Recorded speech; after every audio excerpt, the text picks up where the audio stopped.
Et alors voilà le meilleur modèle macroéconomique que j'ai trouvé à ce jour, ça s'appelle une droite. La droite, elle vous dit, regarde combien d'énergie tu utilises sur Terre, c'est-à-dire combien de machines tu mets en mouvement, et moi je te dirai quel est le PIB mondial. Ça marche extrêmement bien.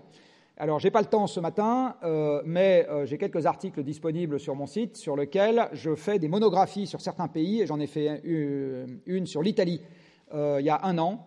L'Italie est un cas d'école où cette courbe-là rebrousse chemin à partir de 2006. Il y a moins d'énergie qui rentre dans le pays parce que l'Italie était un pays très dépendant du pétrole et le pic conventionnel, c'est 2008.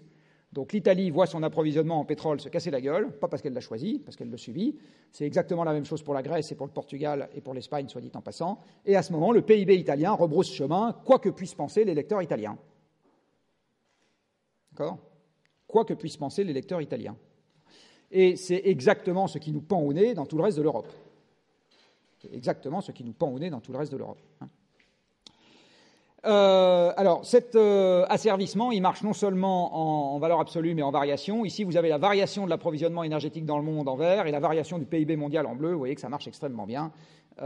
C'est un très bon asservissement parce que c'est les machines qui produisent, j'insiste. Et même dans les services, c'est les machines qui produisent. Dans un service de transport, vous avez des grosses machines.